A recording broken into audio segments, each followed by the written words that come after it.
Welcome everybody to another episode of Pages from Rock Bottom. I'm Matt.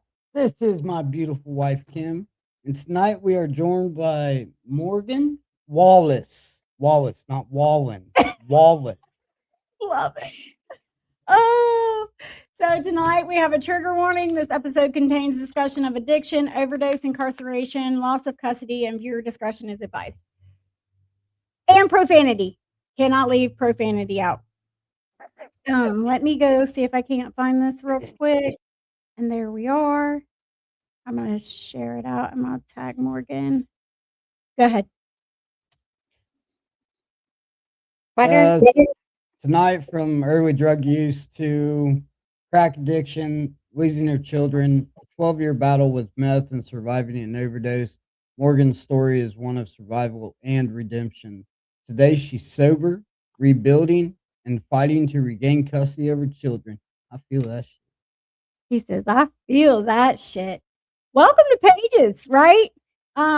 Where we have real stories, real conversation about addiction, recovery, and everything in between. All right, Morgan, tell us who you are and where you're from.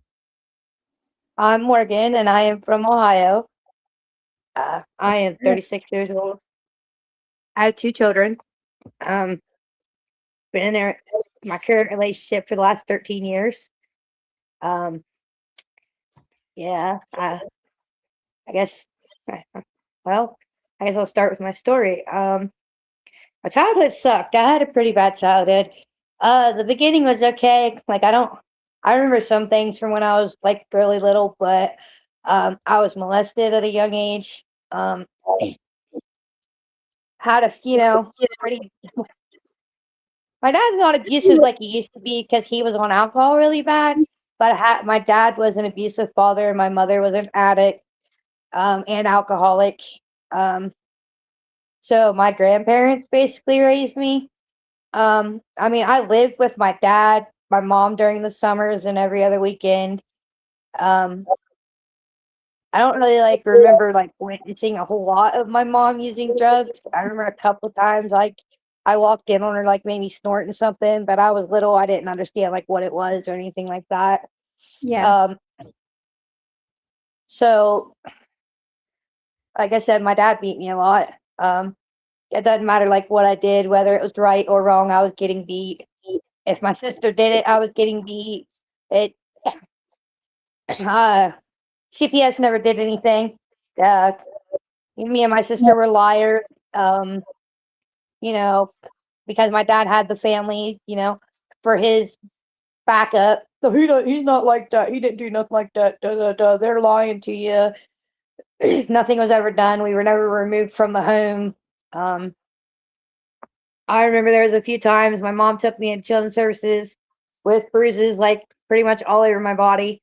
At one point, my dad had one of those rodeo belt buckles that said Budweiser across it, and I had the imprints all up and down my legs. And children's services still didn't do anything. They kept us from our mom, but not from our dad, and our dad was the one that treated us the worst.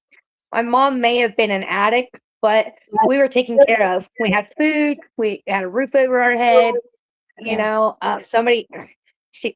She wasn't always incoherent. There was times where I remember she'd be nodding out, stuff like that, but it wasn't like that all the time. It wasn't like she was every day going. Yeah, she actually took care of us, but because addicts are the worst thing in the world. They get taken from those parents, but the ones that beat you and everything else get to keep you. I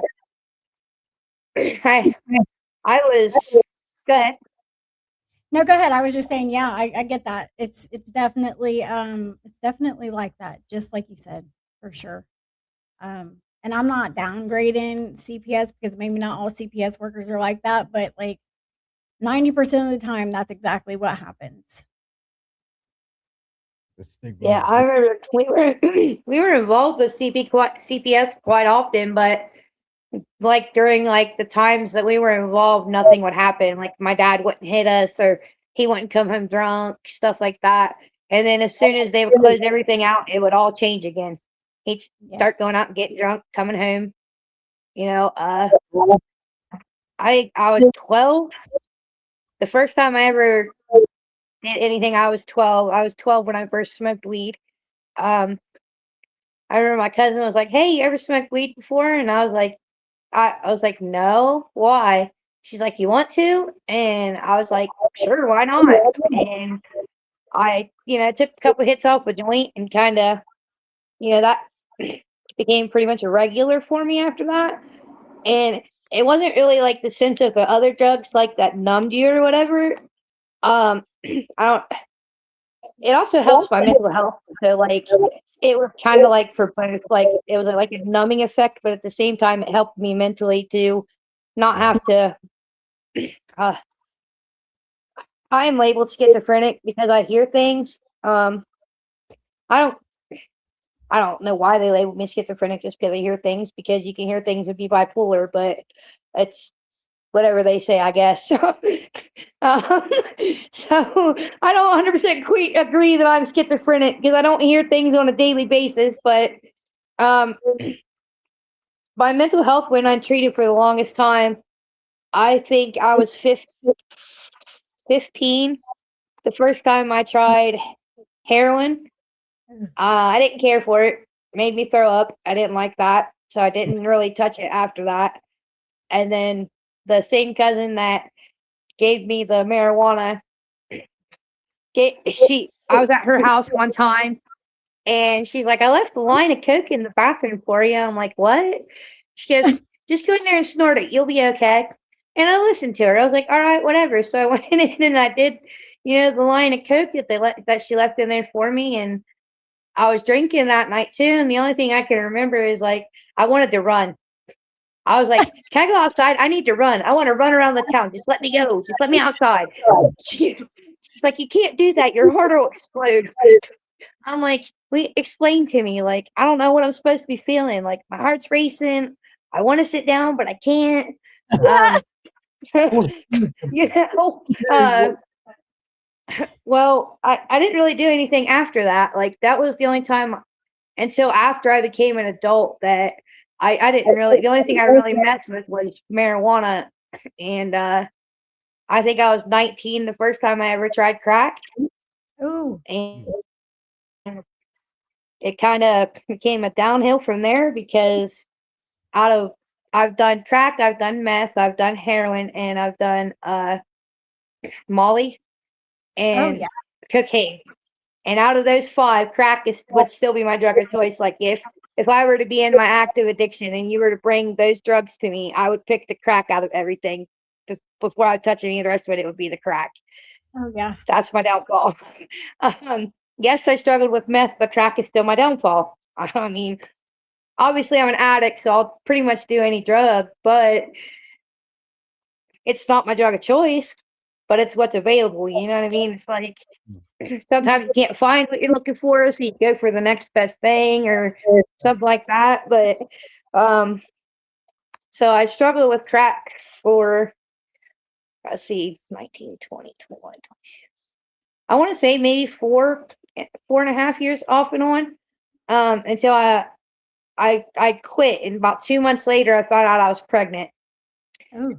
And me and my husband had warrants, so I went and turned myself in because he had got me for a domestic violence that I didn't even put my hands on him. I didn't yell at him. I didn't scream at him.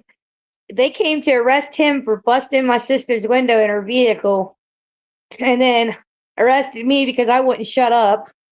Yeah. And by the time I got to the station, they were charging me with a domestic violence. Like, I didn't do anything to him. How am I being charged with domestic violence? I didn't do anything to anybody at all. Yeah. And so that's how I got my first charges. And well, I can't say my first charges. First charge I ever got was an underage consumption at the age of 18 for alcohol. I was pretty incoherent that day. To jump back for a second, I didn't even know where the courthouse was because I just in town. The cop refused to tell me where the courthouse was, so I threw a fit until they took me to jail. I spent the weekend in jail, went to court, and got out. Was on probation for 30 days. No, 60 days. They had me on probation for 60 days. And I, did my check-in, whatever, got off, and then few years later, met my husband after I was on the crack. Ended up getting him on crack. He told me his drug of choice was cocaine. Crack and cocaine go in, hand in hand. They're obviously one's made from the other. I remember we moved to Columbus, and I talked to him because the neighbor downstairs was like, "Hey, you guys want some crack?" And I was like, I was all over it. I'm like, "Yeah, I do, man, I do." My husband's like, "No, you can't have it." I'm like, "Oh, come on, if you had a pile of coke sitting there, you'd want to do it too, man." He goes, "Okay, fine." So that's when he took his first hit of crack, and for about 4.5 years, off and on, we dealt with it until we found out we was pregnant, and I turned myself in because I had a warrant because of that domestic violence. And let's see, I stayed sober for until after they took my daughter from me. Um, my husband and I were always off and on. He's really really bad schizophrenic, doesn't medicate, hears things, sees things. Uh, Sometimes he wouldn't even know that I was right there beside him. He would think that I was what he was seeing. Yeah. And I'm like, "No, it's me. Hello. Like, come out of it, Luke. It's me, not what I don't know what you're seeing, but I'm right here." Yeah. It was kind of hard to deal with that. I think that's another reason, why I'd stayed on the drugs is because of, it was really hard to deal with. I didn't understand it. I didn't know how to deal with it. It was new to me. I'd never in my life had even heard of anything like that. Uh, so I self-medicated, and I found out I was pregnant, and he went to the crisis center in Zanesville, which is kind of like a psych unit, but it's not locked down. You're allowed all over the property. You can have visitors come in. You're allowed to have your phone, stuff like that. I didn't even know he had gotten out, and I was with a friend, and we ended up on the same road at the same time. I don't even know how. And he tried to get in my car, and I told her, I said, "No, go." I said, "Do not let him in my car. Just go." And she took off, and she took and dropped. I dropped her off, and then I went, and I didn't have my license. I wasn't supposed to be driving, but I drove back across town to where I was staying at because that's where my daughter was. And the next thing you know, I get a phone call from my sister. She's like, "The cops are looking for you." I'm like, "The cops are looking for me? What for?" And he done called the cops, told him I tried to run him over. Damn. Yeah, so um, they told me that my daughter was fine to stay where she was for the weekend. That all I had to do was sign a piece of paper for them to be able to, if she had to go to the hospital or anything like that over the weekend while I was in jail, that they could do that. And Children's Services came Saturday while I was in jail, and for me to sign papers and stuff. And when I got out, we were in the middle of a Children's Services case, and I didn't even I I didn't even know like why. I didn't understand. And they're like, because of you and your husband, he's schizophrenic, and this he said you tried to run him over. We fear for the safety of your daughter. I'm like, okay. So ended up in the middle of a children's services case, and um, I got introduced to meth. Well, we were supposed to be going down. We made it to our visit that day at children's services, and I remember we had just missed the bus, and if we had waited for the next one, we would have missed our visit. So he went out and found a ride, and he came back, and he was like, "Well, this guy said that if we buy him a box, he'll give us a ride to and from our visit." I'm like, "A box? A box of what?" He goes, "Sudafed." I'm like, "Why can't he just go buy it? Like, it's Yeah. on the shelves." He goes, "No, the kind behind the counter." I didn't even know what it was for. Yeah. And so I agreed to go buy the box of Sudafed. That way I had a ride to and from my visit. Well, later that evening, the guy came back to my house, and he brought meth with him. He's like, "Oh, I just made this. You guys want to try it?" And I stupidly said yes. And I got addicted to meth from that point. Like it wasn't crystal meth, it was shake and bake meth. Uh, Right. but it's still meth altogether. It doesn't matter. It's still meth. But so I struggled with that for a while. I ended up giving my aunt custody of my daughter because he had taken our food card while I was asleep and sold it for crack. I woke up the next day. My friend was supposed to come get me because she had my car to take us to the store. And I called my food card, and all $550 was gone. Oh, And I went off. I'm like, where the F is my food money? My mom, where the fuck did my food card money go? I was like, you knew we were supposed to go to the grocery store today. What did you do with it? He goes, oh, well, I went and sold it for crack. So I made him take me to where he sold the card at to get my card back. Because I had my card number memorized, so I didn't have to like look at it to call it or anything because I had it since I was 18. yeah. And at this point I was like 24, 25, so I already had it memorized.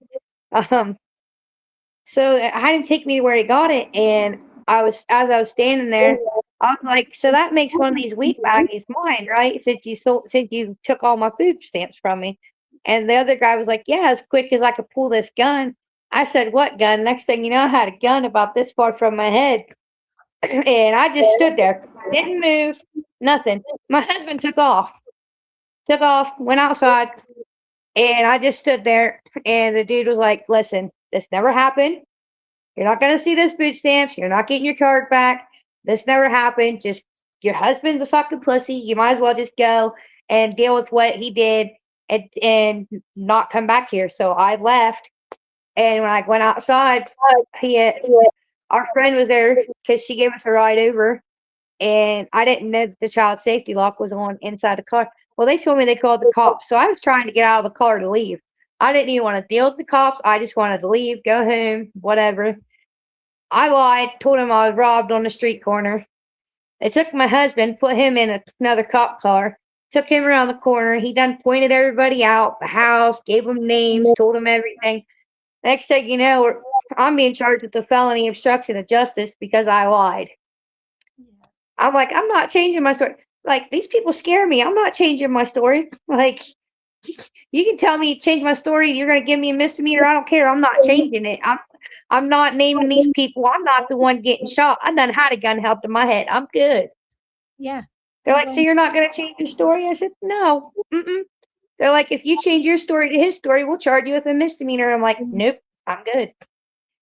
So I ended up having to spend some time in jail. And while I was in jail, Children's Services came and I had to sign custody over to my aunt and my uncle because that's who had my daughter.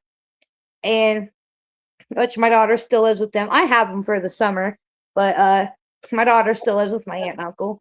So I struggled with meth right after that because I tried it, ended up in jail, got my daughter taken, got out, felt like I had nothing left, so I turned back to drugs. Yep. And I struggled with meth until, well, 5 years ago. Yeah. I did a little bit of heroin, like in between, like, cause like when I would want to come down, there was like I'd want to go to sleep, but I couldn't fall asleep, so I would do some heroin to make me fall asleep. I'll take a nap. Yeah. Definitely got to take a nap. Yeah. Yeah. Been- Well, Yeah. I didn't want to be seeing all the shadow people that everybody else was seeing, so I would force myself to go to sleep. Like they're like, "What? You're gonna go to sleep?" I'm like, "Yes, I am. I'm gonna go do a little bit of this heroin, and I'm going. Good night." And I would sleep for like 3 days, but um, my husband was pretty abusive. Like he beat me a lot. Um, there was a time when I was pregnant with my daughter that my husband was in jail because, like I said, we had warrants and turned ourselves in. His jail time was longer than mine. Um, he was in there until maybe like 4 days before our daughter was born.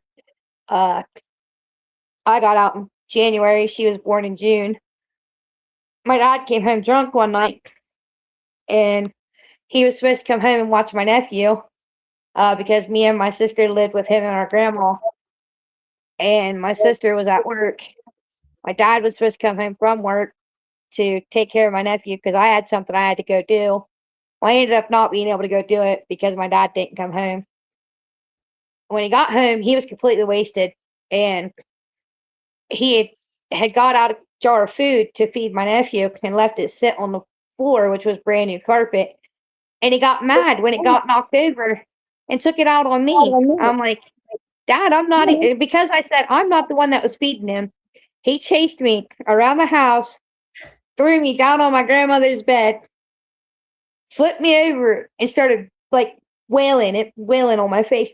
I'm like, I tried to call the cops and everything, and I was told I had to get out. My dad ended up leaving my grandma's. My grandma let me come back, and then my dad ended up returning right after my husband got out of jail, and he told us that we had to move out with a 1-month-old baby, nowhere to go, and so we were going to be homeless with a 1-month-old child, and we ended up in Zanesville, which is where all the stuff went down. I'm sorry, I'm kind of bouncing all over the place a little bit. I'm sorry. Not long after that is when he had sold our food card, and the whole children's services thing happened where I got charged, and they took her and stuff. And then, well, let's see, my son is 11, and I was sober for almost 2 years, and I got with Carrie, and I didn't know that she wasn't sober. And on a weekend that my son wasn't home, she okay. She had gotten on my messenger, which I didn't know she got on my messenger, but I had this person blocked because they're like, well, we know where to get this, this, this, and this. And I'm like, I don't want nothing to do with it. So I got on my messenger, blocked them and everything. And I woke up to a knock on the door one day, and Carrie was already up out of bed. So I was like, fuck it. I waited about 15 minutes, to give myself some time to wake up. I walked out of my bedroom, and there was a baggie of dope on my table. And I looked over and I said, whose baggie of dope is this? And the lady was like, it's yours. You asked for it. And I'm like, lady, I just got out of bed. When did I ask for this? Yeah. She goes, well, go check your messenger. So I go pick my phone up, and she's unblocked off my messenger, and it says, hey, I want this. Can you bring it over? I was the only person with any money in the house, and she refused to leave. I debated calling the cops. I didn't know what to do, so I ended up paying for it. And instead of flushing it, I ended up doing it. And I remember my dad and his girlfriend had asked to come get my son that Thursday because they were going to the Sternwell Festival, which is a thing they do in Marietta. They let fireworks and stuff off at the river. And I was like, okay, that's fine. You can go ahead and come get him. And then the next day is when all this happened. And I got high.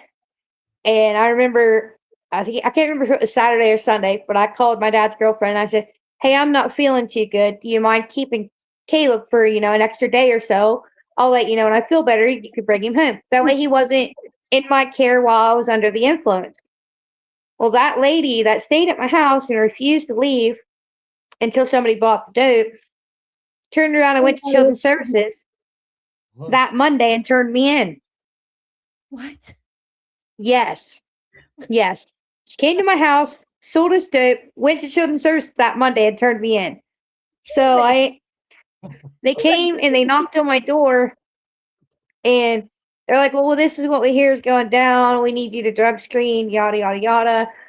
So at first I lied, and I was like, I don't know what you're talking about. I don't know what you're talking about, buddy. I don't know who that is. I didn't do anything like that. I don't know what you're talking about. And I closed my door, and it just, they called me back later that day, and he said, are you sure? Are you positive that's what you want to stick with? Because we're gonna open this thing up. We're gonna keep coming. And I'm like, all right, fine. Yes, okay. I got high. I am an addict. I had been clean for 2 years. My son wasn't here. What's the big deal? They opened up a big old, children's services case. I was doing everything they asked me to. I moved into a bigger place. Um, was passing their drug screens for everything but THC because they told me I was allowed to still smoke THC. Mhm. And then she asked me to stop smoking marijuana. So I'd stopped, and I was almost 300 pounds at the time. And, it takes average, it usually takes 30 days depending on your weight and your metabolism. Well, she didn't believe that I had quit smoking weed. So I was like, well, do a levels test. Take my urine, send it out, have them levels test it. She Absolutely. refused. So I went down to my doctor's office and had them do a levels test on me. Well, the levels went between 20 to 400. You can go above 400, obviously. You can go to 0. Well, I was at 42.2 on the scale of 20 to 400, which right there proved that from being an everyday smoker, I had to have quit because there was no way for my levels to be that low if I hadn't quit. Yeah. So I took it to Children's Services and I tried to give it to her. She refused to take it. And I gave up on Children's Services. And I said, look, if this is the way you're going to treat me and we're not going to work through this thing like we're supposed to, then you could take this case, shove it up your ass, and give my dad custody. I'm done with you guys. Like, so we went to court and I signed my rights over to my dad. And then it went downhill from there. I felt like again that I had lost everything. I was doing what was supposed to be doing, still lost everything because I chose to get high one time. Um, so I ended up relapsing and had struggled with it until 5 years ago. I'm glad that I'm clean now though. Like the only thing that's been keeping me from being able to get custody is the fact that it costs $300 just to file the paperwork. And I don't have $300 that I can just throw down like that. Yeah. My dad wants me to have custody back of my son. He lives with me during the summers and on not every other weekend, but most weekends he's with me. I'm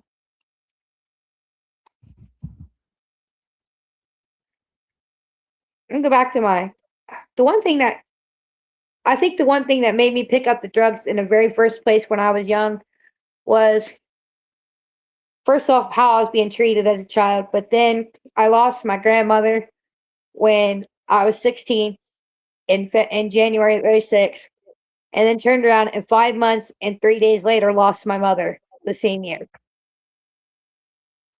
And that's when my drug habit really picked up, was right after I turned, like, I didn't really do it like all the time until I was an adult, but that's when I first ever started drugs, was right after I lost my mom and my grandma.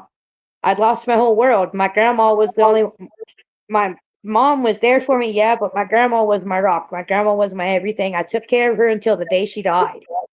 You know, I had even missed school to take care of my grandmother because her aides weren't there all the time, and somebody needed to be able to be coherent enough to take care of her.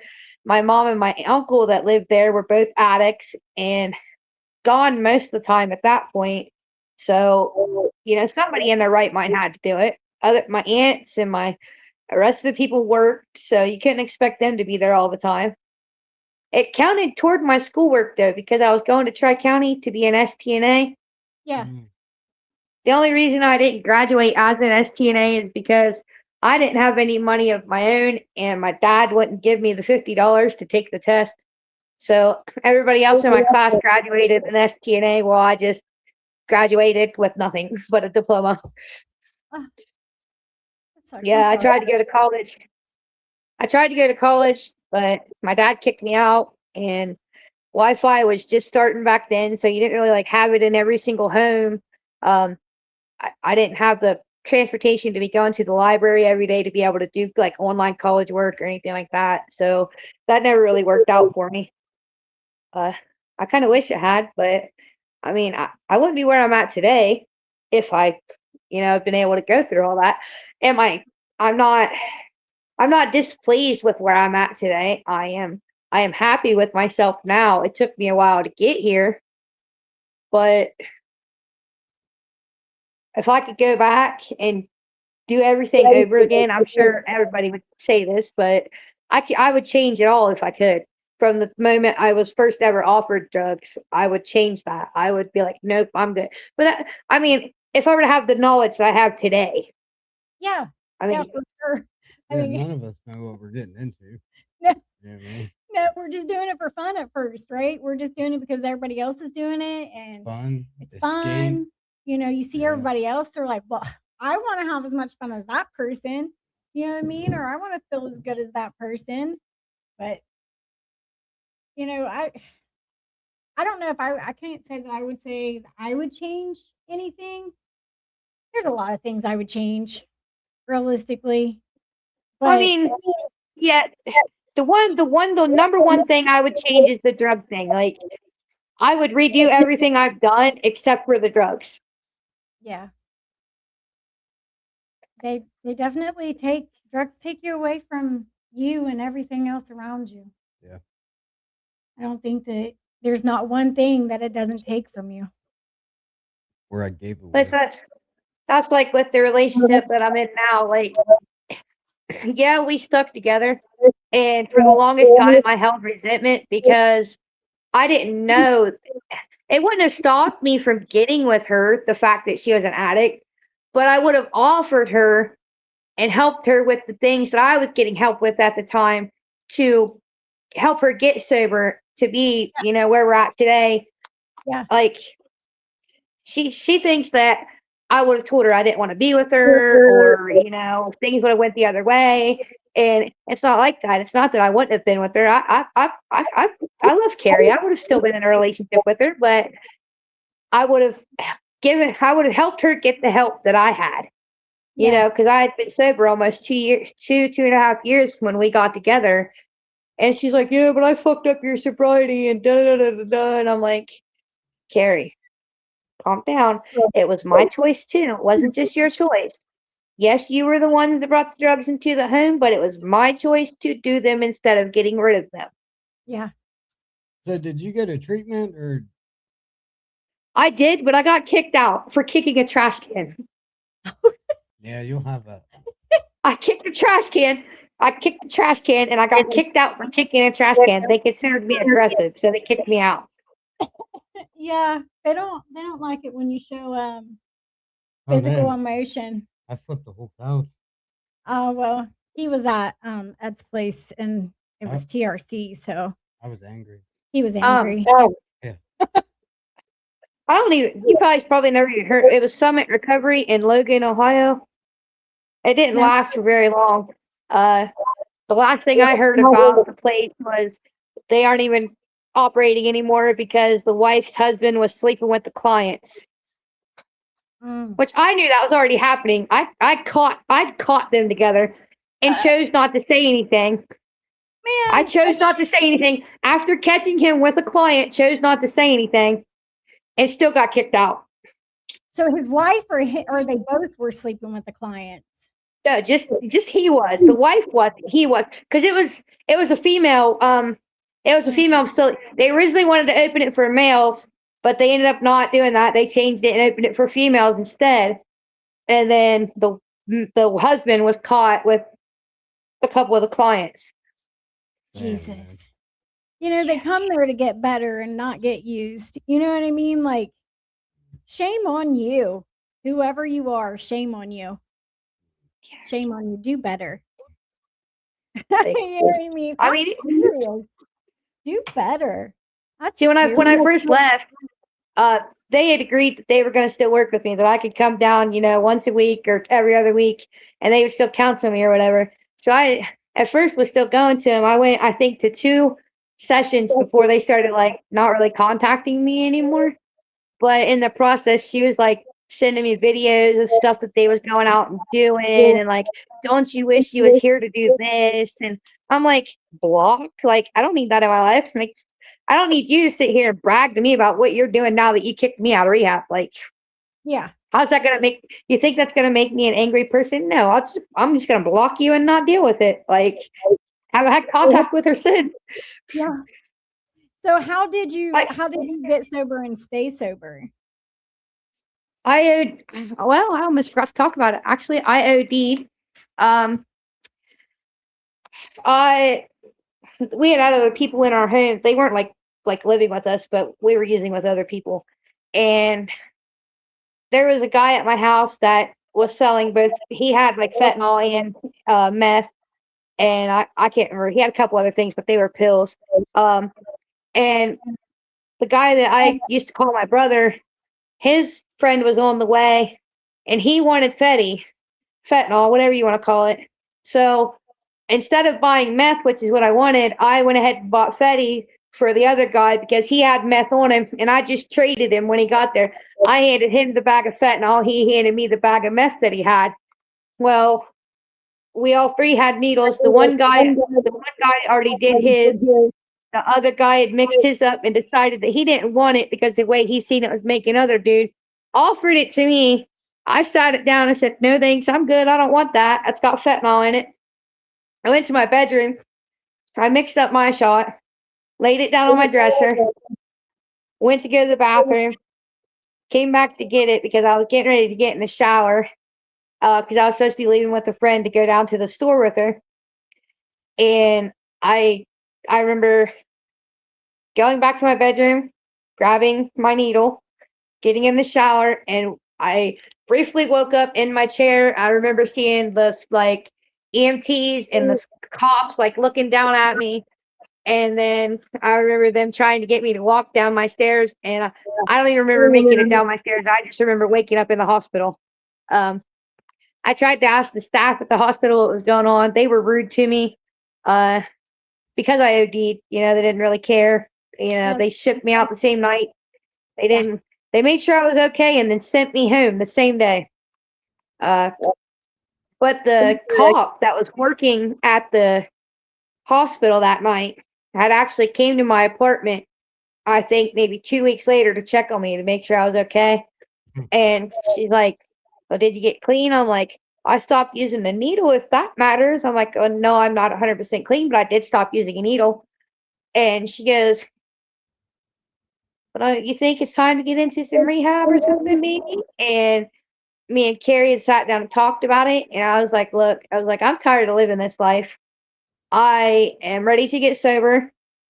I want my kids in my life more than anything." And she goes, "Well, what does that mean about me?" I'm like, "I didn't say I didn't want you in my life, girl. We can do this together.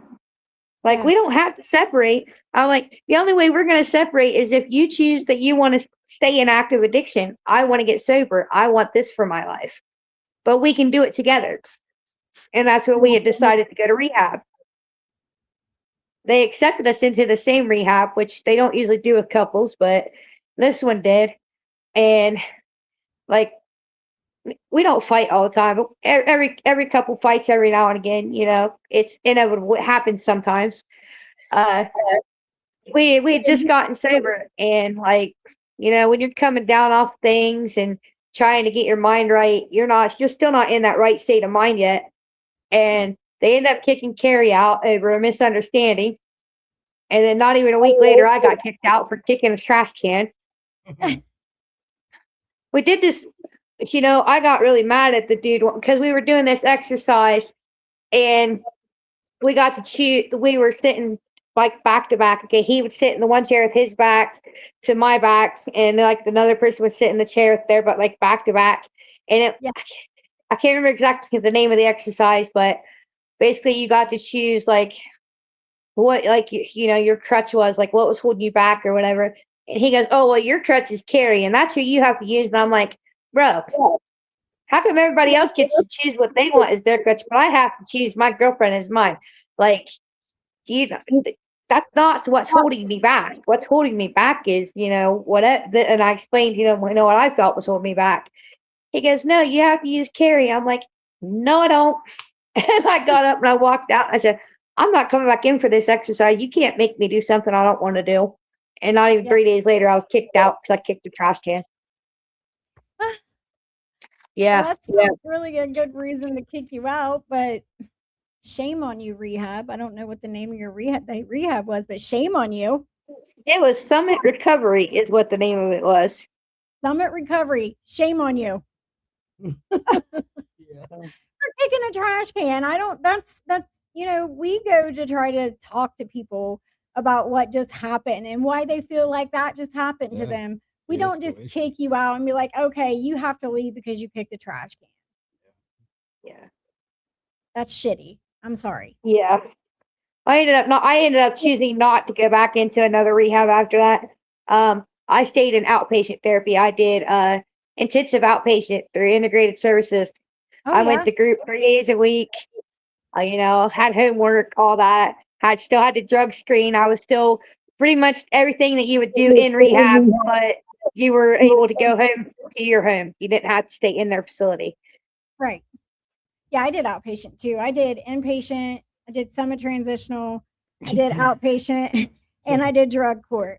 I did all the things.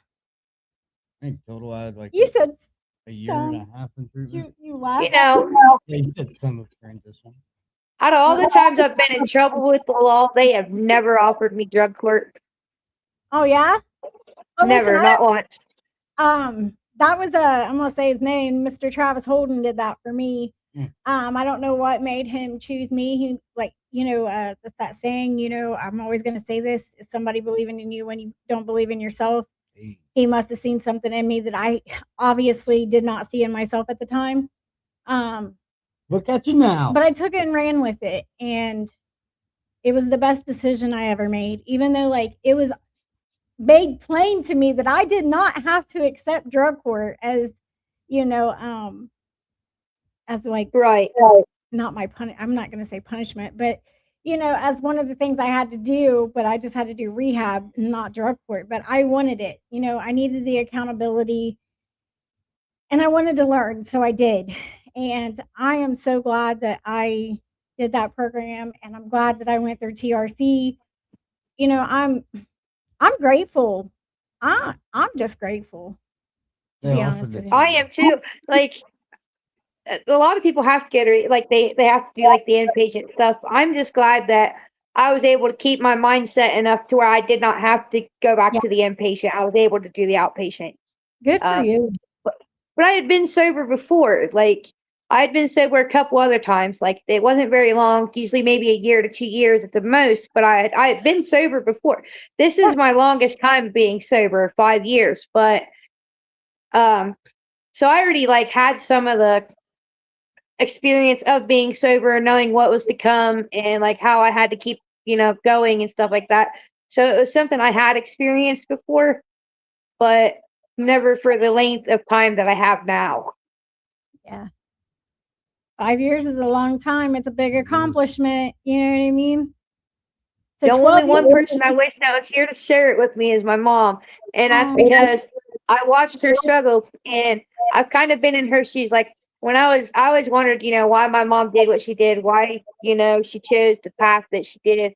But the things that I've seen and heard people say to her and do to her, now that I've been an adult and been in her situation to understand it, I kind of understand, why my mom's gone. But do I wish that there would have been the opportunity for her to get sober and to be able to be where I'm at now? Yes, I do. But unfortunately, not everybody gets that chance. They do not. They ruled it an accidental overdose. See, my mom was on pills, heroin. I don't know if she ever did meth. I know that she did coke a few times because her boyfriend, my uncle, and another guy was outside around the corner, and I didn't know it. And that's one time that I walked in on him snorting something, and I went to my uncle. I'm like, "What was that? You guys were snorting?" And he goes, "It was cocaine, but don't worry about it. You're too young to understand this stuff." And I just went on about my day and didn't even think about it, But I do remember asking what it was at that point. I think I was maybe 14, 15, maybe. Yeah. So Yeah, I don't think I did think that's cocaine. 20s. I think that's probably one reason why when my cousin was like, "Oh, there's a line of coke in there for you," I went ahead and tried it. Was because "Oh, my mom's done that before. I'll be all right." People was doing it too. I'm gonna go see what the hype was all about. Well, see, between doing so sitting here now thinking about back on when I did that line of coke. My cousin was also a meth addict, so the feeling between like what I've had when I've done coke to like the feeling I have when I've done meth. I swear up and down she gave me meth. I don't do not agree that it was cocaine.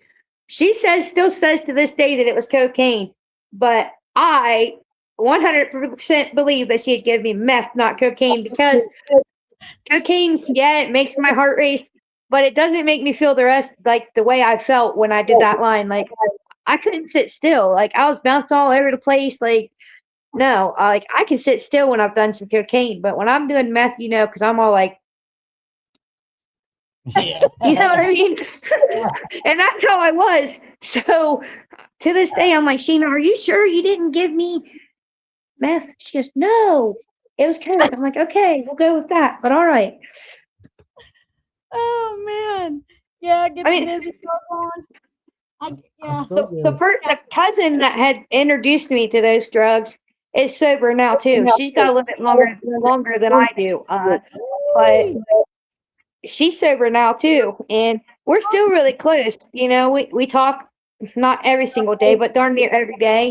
We pop in, say, "Hey, how you doing today?" or whatever. But we reminisce on the times that we had fun together. If you want to say fun, I mean, it seemed fun at the time, but I mean, we could sit. I'm glad that we're to the point in our lives where we can sit and talk about what we have done, and it not make us want to go do it again Mm, just yeah. because we're talking about it. Yeah.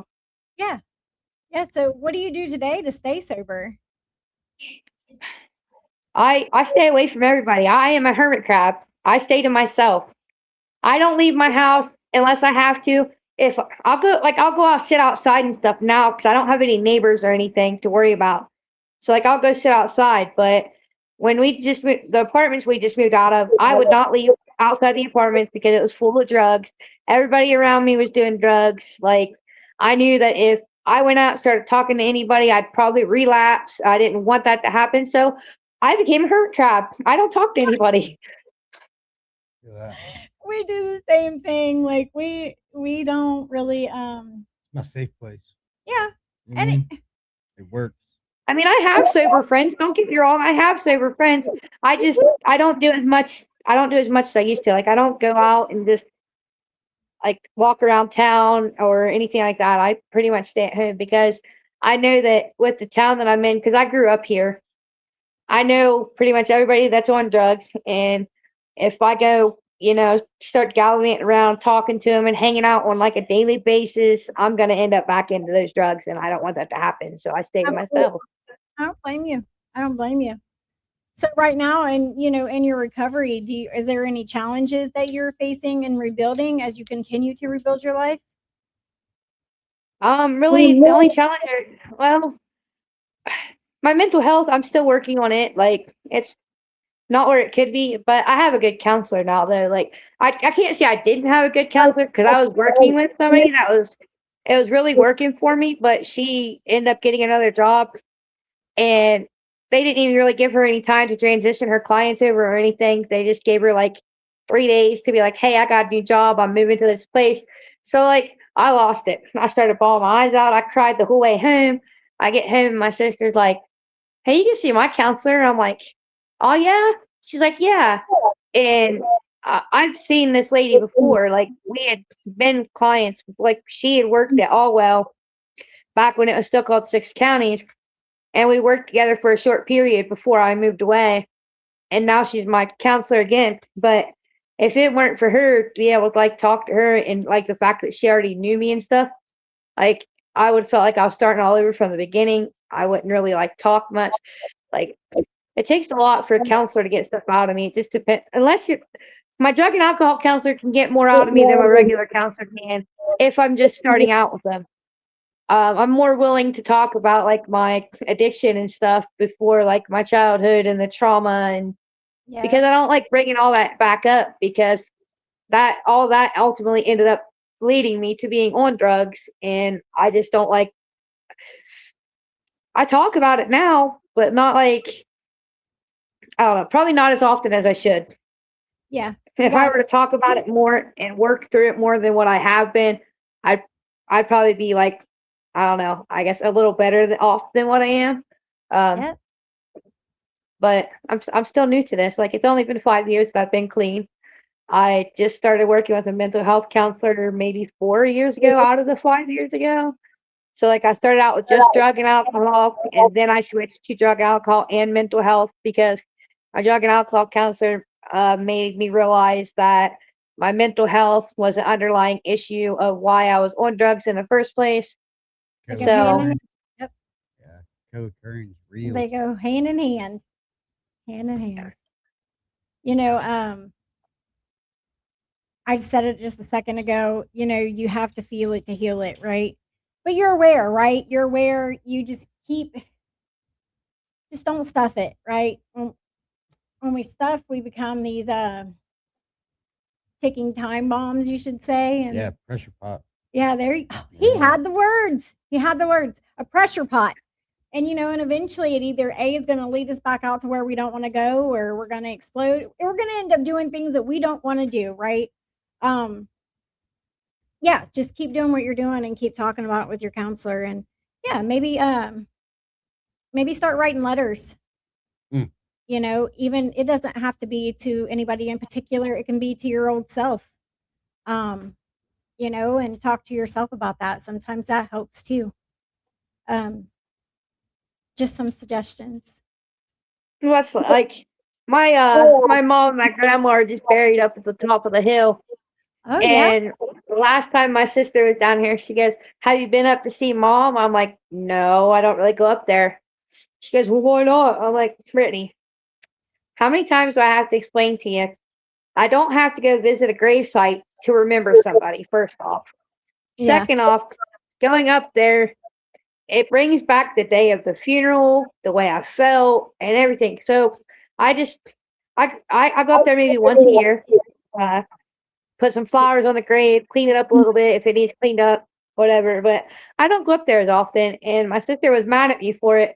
I'm like, look, you can't be mad at me for not going up to a gravesite. Like, Yeah. the memory is here and here. I don't have to go look at a gravesite to remember those Yep. people. I agree with that. I agree with that 100%. I don't go as much as I should either. Yeah, I don't either. I agree with you. Definitely agree with you. My cousin's been trying to get me to come up the hill to go to church.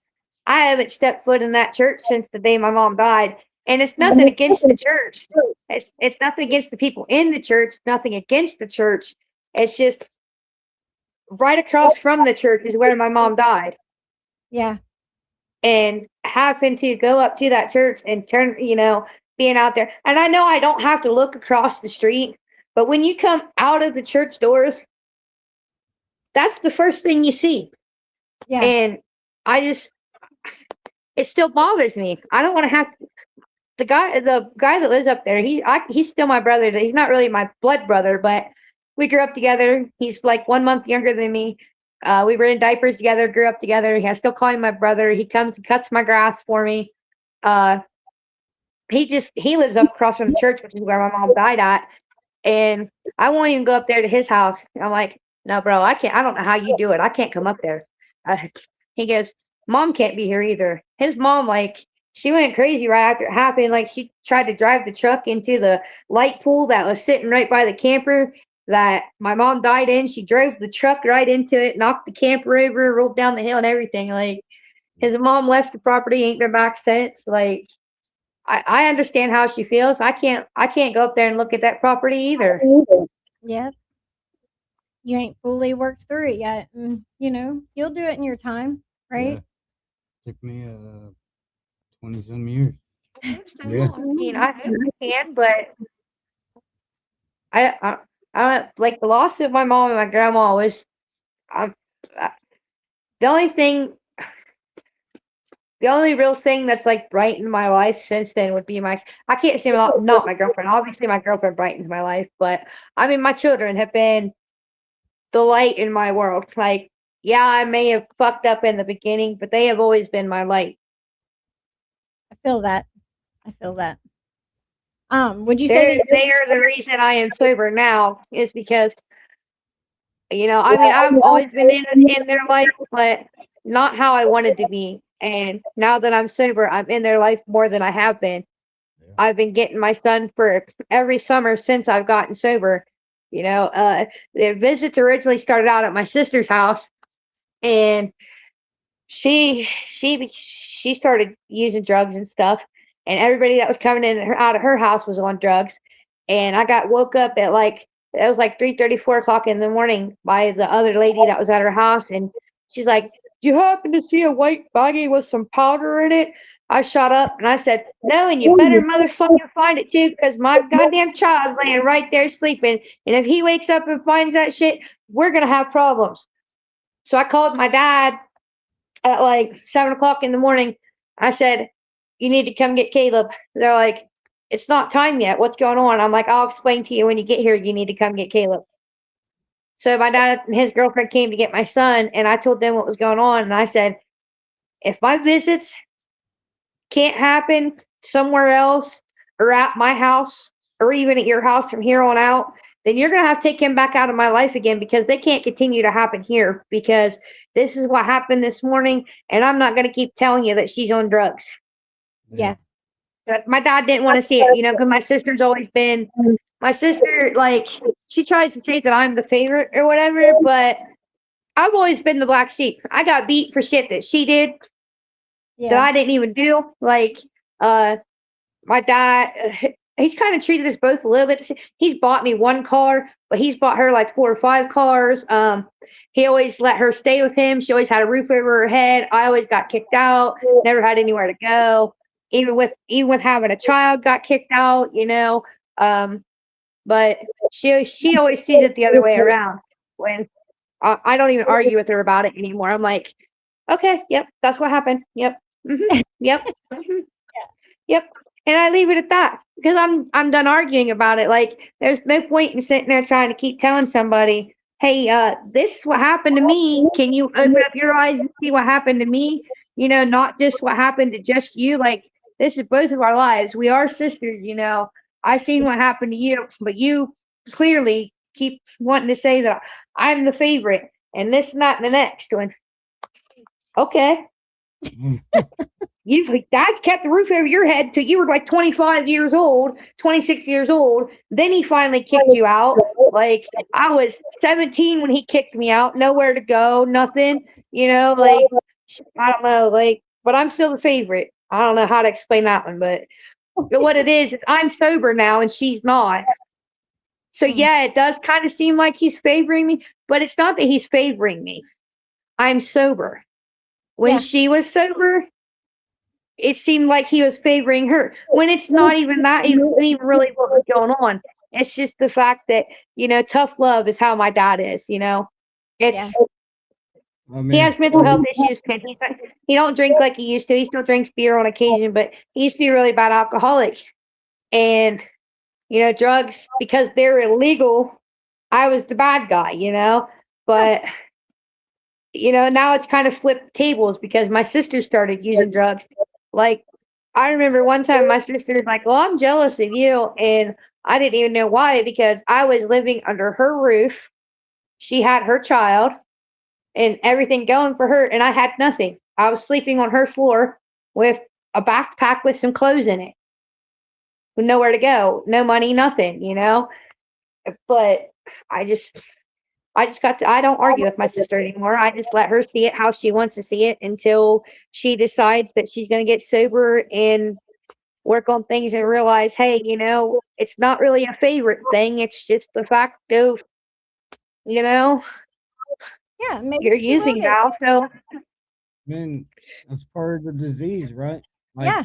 I know, especially for me, like, everything happened to me and not because of me. So I would never take accountability for anything. You know Yep. what I mean? Same. And it sounds like it's kind of the same. That's where Absolutely. she's at. You know Yeah. what I mean? Yeah. It's easier to blame other people for things, and not just so that way we ain't got to look at ourselves. So, That's it. yep. what I mean? I used to blame everybody for the longest time, until I realized, I was doing this to myself. Yep. Same. What would you say addiction Nope. took from you that recovery gave back? My children. And well, I was gonna say my health, but my health hasn't really been the greatest. Like in the past, like since I've gotten sober, like I've been in and out of the hospital with pneumonia. I was on oxygen for almost 2 years. I just recently had. They wasn't gonna do a hysterectomy, but in 2022, I had a softball sized cyst Oh, that Athens went in and removed, and they said they took the ovary too. Well, I just had to go have another cyst removed that was on the right side that was about the size of a little bit smaller than a grapefruit. mm, And I had asked for a hysterectomy, and it's, I'm like, I have 2 kids. I'm gonna be 37. I don't really need to start over from the beginning. I need to work with the kids that I got, and and it's not that I really didn't want any more kids. I just feel that I'm old enough now that I have an 11-year-old and a 14-year-old, and I need to be invested in their lives before I worry about going and having another baby and worry about taking care of another kid. yeah, Yeah. absolutely. So I decided that because of the cysts and stuff that I kept getting, I wanted a hysterectomy. And they weren't going to do it at first. So I went and I started doing some family history. I started asking family questions. Well, I had 3 of my dad's sisters have all had hysterectomies because of ovarian cancer. My mom's sister had a hysterectomy because of uterine cancer. My mom's mom had a hysterectomy because of uterine cancer. So I Wow. went back to the doctor with this information, and she agreed to take everything except for one ovary, as long as the ovary was viable. So I only have one ovary now. But um, I was originally told that the left ovary was gone because that's what Athens, when they took the first cyst, told me they had to remove the ovary as well. Well, then I went to this doctor up in Columbus, and she's like, Surprise! "No, it's still there." I'm like, "Okay." So she told me that when they removed my uterus, there was little cysts all over it. So she Oh, was actually glad that I had went and got my family history and talked her into doing what she did, because if you can get all that stuff removed and prevent from getting that kind of cancer, why not? yeah, agreed. You know, and especially if you're ready for it. If you're ready to not have any more kids and all that, and you don't want to take the chance of getting that type of cancer, why not have it removed if that's an option? But she said the reason she left the one is because she don't want me to go into surgical menopause, because I'm only going to be 37. She don't want me to have to be like on hormones and stuff like that for the rest of my life. So she left the one for like my bone health and my heart health and all that. Uh, I had a stroke in 2023. I want to say it was 2023. I had a stroke. Um, I went to the hospital twice. I went to Athens because I had lived in Athens County. I was in Nelsonville. So I went to Oblennis. They gave me a migraine cocktail, sent me home. A couple days, I can't remember if it was the next day or the day after. I ended up going up to Lancaster because I figured, since Athens didn't want to deal with the problem I was having, maybe Lancaster would look into it. Well, they gave me a migraine cocktail and sent me home with a blood pressure of 185 over 111. The next day, I was like, I can't take this pain anymore. And I laid down on my bed. I was like, I don't know what to do. I can't handle this pain anymore. What do I do? I got up to go to the bathroom because I felt like I was going to get sick. And all of a sudden, I lost my vision. I couldn't see. Everything was white. And I sat down immediately where I was at because I couldn't even see. I knew where the restroom was, but I couldn't see to get myself the rest of the way to the restroom. So I just sat down where I was, and I hollered for Carrie, and I said, I need to go to the hospital.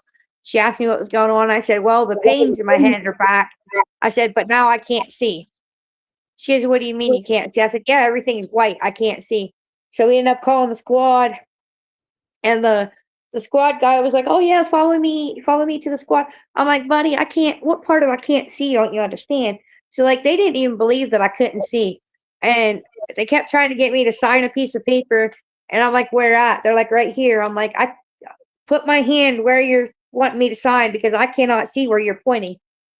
They ended up shipping me to Columbus. They were going to med flight me, but the weather wasn't permitting, so they had to transport me by squad.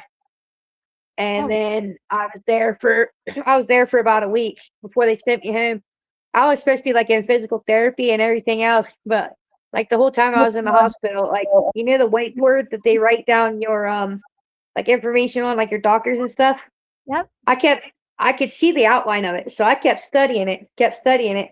About 4 days after I was there, I was finally able to start reading it, and I was like, I want to walk. They're like, oh, we don't even know if you can walk. I'm like, well, there's only one way to find out. Get me up out of this bed and let's go for a walk.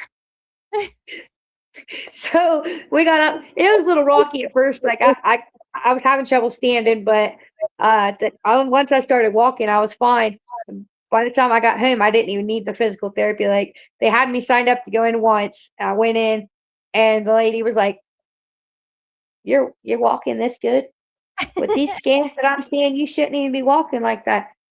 I'm like, "Oh, I don't know. Like by the grace of God, I'm here and I'm walking." And look at And you. You know what I mean? And look at you now. I still have some residual problems. See, what happened was the pains that I was feeling in my head was I had brain bleeds because of the high blood pressure. I had a brain bleed on both sides. So I had 2 brain bleeds on top of a stroke because of the blood pressure. I was told I should have sued Lancaster for sending me home with the blood pressure that high, but I never did. I was like, no, my luck, I'll lose, whatever. Because had I still like to this day be suffering from like issues from that, yeah, I probably could have won the case. But here I am walking, talking, can see, all that. So being that I don't have any like after effects from it, I felt like my case wouldn't have been I wouldn't have won my case. So I didn't even bother trying to sue. Mm.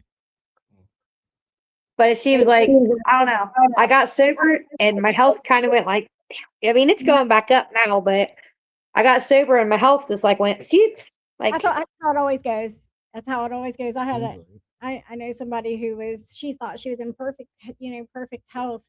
Can't speak no names, but then, all of a sudden, like she started having heart issues and lungs was having issues and and it was just, a downhill spiral, after she got sober because then all of her, conditions that she left to go untreated for so long was coming back to haunt her. So my mental health was my main thing. Like, I can't really say I've had a whole lot of health issues because I haven't, but like my mental health has been my main thing. Like I said, they labeled me schizophrenic, but I mean, I don't know. I don't hear voices like on a daily basis or nothing like that. It's just like depends on like how I'm feeling that day. Like now that I'm on my medication, I don't really hear them at all. But like I guess it would depend on if I was mad or like if I was like really upset or something. Like it would depend on like how I was feeling on if I would hear those voices or not. Yeah. What would you say to somebody right now watching who feels stuck and feels hopeless, like there's no help for them? Keep pushing because in the end the feeling is just it's best. Like I at one point in my life felt like I had nothing for me. My kids got taken away. Nobody wanted to be in my life. I felt like I had nothing but the person that I was with. And now that I am sober, the thing that keeps me going is because I'm a lot happier. Like I sometimes it may not feel like it because you still get your days to where like you're like, look at all this shit that's happened to me. I'm just sad. But that pain, you can work through that. Just don't let it get you to the point where you go back and do those drugs because being sober has been like the best thing that's ever happened to me. Aw. So what would you say to moms out there who have lost their children? Keep fighting. Keep fighting. Don't give up. If I'd have gave up like I wanted to, my children wouldn't be sitting out in my living room right now. They wouldn't be here. They wouldn't be here. No. If I'd have gave up, honestly, if I'd have gave up, I probably wouldn't be sitting here right now. Same. I would probably have done off myself, some way or another. But just fighting through all that, no matter how hard it has been, the best part of all of it is I can walk out my bedroom door right now and both my children are sitting out on my couch playing on the TV or on their phones. Yeah. And that's probably one of the best things in recovery is that you can say that you can walk out of the room right now and you can see your kids sitting in the living room right now, playing on their phones, outside, whatever it is that they're doing. You have that freedom that you're not locked in a room somewhere, tied to a drug. You have that ability to go out there and be able to be with your children, and that's awesome. And you did amazing, by the way. That's like, they're not coming in here right now because they know I'm in the middle of this, but it seems to be like I'll be sitting here, like, watch TV or something and not maybe every hour, not necessarily on the hour, but like every hour, hour and a half or so, my daughter will be coming in, Mom, I love you, closing the door and walking back out. Like, not even giving me the chance to say I love you back. She'll be like, Mom, I love you. You're the best mom in the world. And then she'll close the door and go back out to do whatever she's doing. That sounds like our daughter. Well, my daughter is his stepdaughter, but she's our daughter. But she does the same thing. She's always hollering she loves us, and just for no reason. You know what I mean? And of course, we're just like, we love you too, but it's part of recovery, and at least you're able to say that. That's like my daughter is with my aunt and my uncle. And for one, Children's Services wouldn't let my dad have my daughter. But for two, I chose them because out of everybody in my life, first off, my mom only has 2 living sisters. The one sister I don't trust with kids at all whatsoever because she was part of me being molested when I was a child. She's been caught with other kids and nothing's ever been done about it, but that's besides the point. So I never would have gave my kid to her. But anyway, my Aunt Michelle, she had, her own kids. My aunt and uncle's kids were they were grown, and they out of all the kids in like my family growing up, this is my dad's sister that I'm talking about. I chose her to go there because I knew, that she would be spoiled and taken care of and not like beat and, yelled at and screamed at. Yeah, my aunt heard get into it from time to time. I've heard it. I've gotten into it with my own daughter because she starts screaming at me when she's mad at me, stuff like that. But I knew that she would be taken care of there. And for the longest time, they wouldn't even really let me be in her life because they were afraid that I was going to take her away from them. And if I were to get both custody of both my kids and leave state, I mean, I wouldn't stop them from being able to come back and see my family or to be able to be part of their lives. Like, I'm not like that. Like, yeah, I've thought about it because you guys kept them from me for the longest time, but I understand now why they were kept from me. Like, it wasn't that they didn't really want me to be part of her life, but they didn't want her to see the stuff that I was going through, the drugs that I was on, the way I was acting, and stuff like that. So it's not that they were trying to not allow me to be in my daughter's life. It's they were taking care of her the way they should have. Yeah. But that you get to see them, every summer, right? And how often do you get them during the school year? Well, it just started with my daughter a couple of years ago. Okay, because like I started getting, let's see, my son, he's 11. I started getting him the summer that I got sober. The summer that I got sober was the first summer I ever had him, and I've had him every summer since. It varies on the weekends, just depends on like if he goes to his friend's house or if they have something planned already or not, on if he comes to my house on the weekends. But my daughter was it last summer? I think it was last summer. Was the first summer that she came and stayed with me.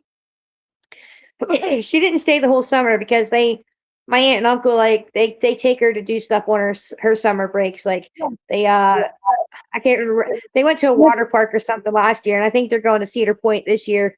So she's not staying the whole summer, but she'll even come and stay during the school days because I live in the school district, so she can just catch the bus and go to school. Yeah. When I didn't live in the school district, it was different. They couldn't stay like during the school days or whatever. But like if he comes and stays on a weekend, we'll put him on the bus that Monday. Then he'll go to my dad's house, and he'll be there for a couple weeks, and then he'll come back on a weekend, and then I'll put him on the bus on Mondays, stuff like that. But hi, Kitty. We have one too. we have We a decided kid to jump in here. Yeah, we have ours is on Matt's lap right now. The kitties wanted to get in on the action. Well, I have to say, Morgan, thank you for sharing your story with us. You did absolutely amazing. Thank you. And keep doing what you're doing and keep working on your mental health. And like you said a minute ago, like you're telling viewers, don't give up. Keep pushing, and that's what you got to continue to do. And we appreciate you. I mean, that's the best thing I can say. Like, because if you give up, you're just gonna go back to the life of being miserable all the time, and not having what you want in your life. And if that's what you want in your life, you got to continue to push through it, no matter how hard the cravings come, no matter who comes around you that has drugs. You got to know to walk away, and it's just that's how it has to be. Like, I mean, I guess it don't have to be that way. It's your choice, but if that's what you want in your life and you want to stay the way you are and keep it, you have to push through it. Yep. And you do. And you're doing it, girl. Keep doing you and keep doing what you're doing. And thank you for sharing your story with us on Pages from Rock Bottom.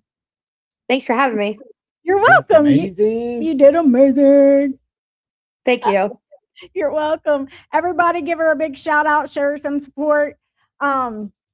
And once again, you guys know, episode, if you missed it here, it'll be uploaded to YouTube. If you guys want to go see it, Morgan, go check out the YouTube channel also.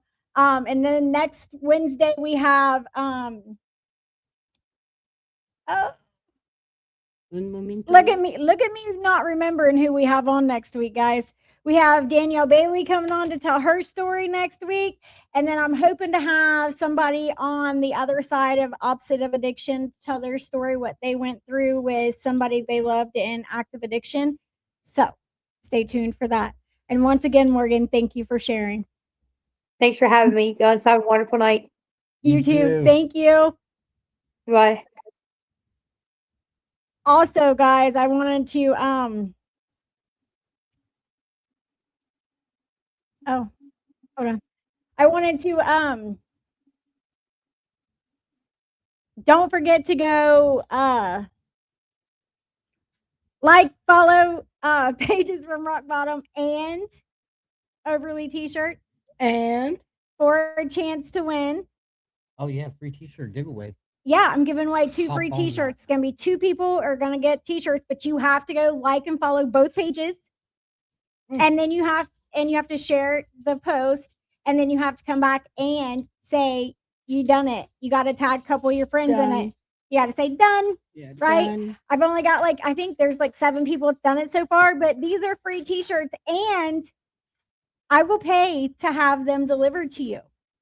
So, unless you're local, then we can just meet and you can pick it up. But Hey. her, you said her. But come on, guys, I shared the video. We'll make another one. I'll have Matt make one. Let's see if we can't get one going on him. You know what I'm saying? But go like, follow both Overly T-shirts, share it with your friends and your family. Share it out, tag some people on your friends list, and come back and comment done. And I will put your name in the jar. In the jar. For next Tuesday will be the drawing. What time? We'll probably do it at 7. Let's do it. We'll do it at 7. Yeah, 7's our time. We'll do 7. We'll do it at 7. This is good. Das is good. We'll do it at 7. So drawing next week. So if you haven't already, say it again.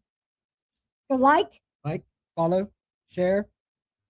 Go like and follow Pages from Rock Bottom and Overly T-shirts. I don't know what some people just aren't getting that part, so that's why you have to say it.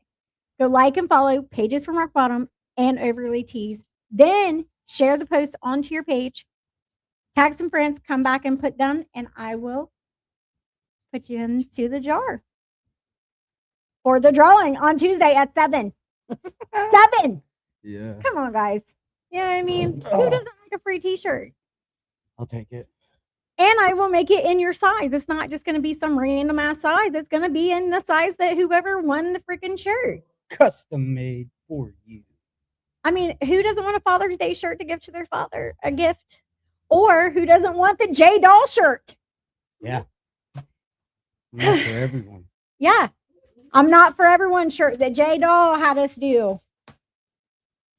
Who doesn't want that shirt? Well, whatever, guys. You don't like it? Don't do it. It's fine with me. I already got some people, but it'll just be down to some lucky people. There's just more chances for other people to win, I guess. There will be 2 lucky winners. So go like, follow Overly Teased and Pages from Rock Bottom. And join us next Wednesday with Danielle Bailey. Danielle Bailey, 7 p.m. All right, guys. We hope you guys have a great night and be back here next Wednesday, please. Okay. Bye. What he said.